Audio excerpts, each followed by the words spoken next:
Hey everybody, welcome back to the channel. I am Joe Finley, and today we are looking at another microphone from RØDE X, the RØDE X XCM-50. Now, it'll look very familiar to those of you who know the NT-USB Mini. Same shape, same setup, just has a little bit different branding. It's got the red accents and a few other differences, so let's get into it. In the box, you'll have the microphone, an adjustable stand, USB-C to USB-C cable, and headphone extension cable. On the front of the mic, you have this red knob to adjust your headphone volume. It does click in, but it doesn't seem to do anything when I actually click in. I was hoping it was going to be the mute or something like that. Doesn't seem to be the case. You also have two LED indicators on the front. One is to let you know that you are actually listening to your microphone. If you mute it, you'll see that that indicator actually turns off, and the other one is just to indicate that you are connected via USB. On the back of the microphone, you have your USB-C port as well as your headphone jack for zero latency monitoring. Nothing on the top or bottom of this one. Again, I was really hoping to maybe see them throw in a capacitive mute on the top so the tap would actually create a mute. I would have also taken the click in. There just doesn't seem to be any mute on this microphone. That was an improvement they could have made off the NT-USB Mini that they just don't seem to have done. Another interesting thing is they have the rubber plug in the bottom of the mount for the microphone, despite the fact that you don't really need this at any point. The stand that came with the RØDE NT-USB Mini, you just sat the microphone on top and it was magnetic, and this was just something to keep it from getting scratched up on the inside. But no matter how you mount this one, either on a stand or on the microphone, it's always going to be screwing in. So I don't really understand the need for this little piece. Not that it's a big deal, you can just take it out and put it off to the side, it's nothing. And the good news about this microphone, on the stand there's actually an adapter for this mount and a 1/4 inch thread that I currently have on this mic arm, which is the Elgato Wave Arm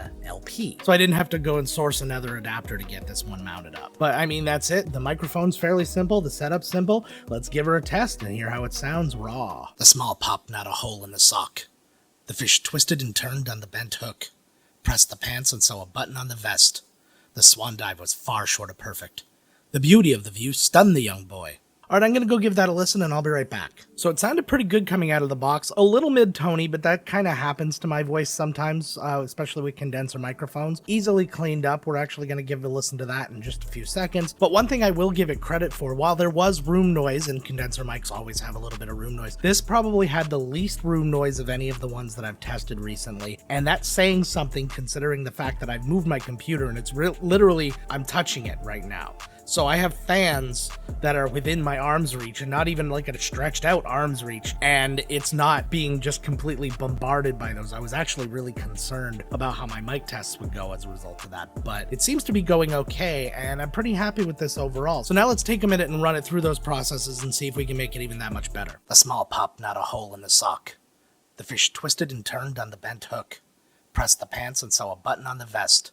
The swan dive was far short of perfect. The beauty of the view stunned the young boy. A small pop, not a hole in the sock. The fish twisted and turned on the bent hook. Pressed the pants and saw a button on the vest. The swan dive was far short of perfect. The beauty of the view stunned the young boy. A small pop, not a hole in the sock. The fish twisted and turned on the bent hook. Pressed the pants and saw a button on the vest. The swan dive was far short of perfect.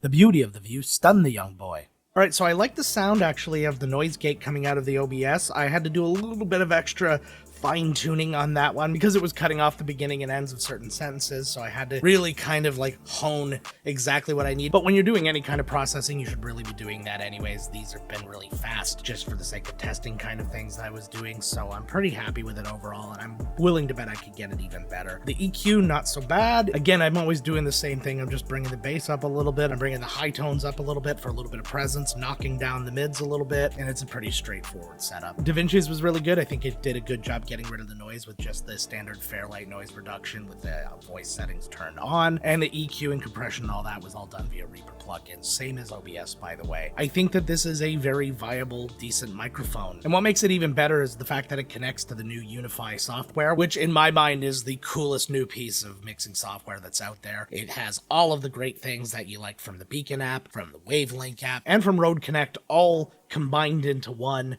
You can record on it. It's got onboard processing. It has a sound pad. It really has everything you'd hope for. But I think that this mic combined with this software, rather than the NT-USB Mini connected connected to the Rode Connect is a much better solution for anybody who's looking for a mic like this. Plus, it's just overall a nicer look. Like, just even these little red highlights that you see here, it's just pretty. They didn't feel the need to go overboard with any kind of RGB or anything like that. It's just a nice solid mic, something Rode is known for already. But how did the mic sound to you? Let me know down in the credits. Let me know what you think about the whole RØDE X experience in general. And if you have nothing to say about it, just put your favorite word. Let's make it a 5-letter word. What is your favorite 5-letter word? If you were playing Wordle, what word would you love to appear? It's all engagement, helps me get seen, helps the channel a lot. And speaking of helping the channel a lot, if you made it this far, you must have gotten something out of this video. Why don't you go down and hit the like and subscribe? Hit the bell so you know when new videos come out. And if you want to see more from RØDE X, you can check these videos out right here. And until next time, gang, let's get to work.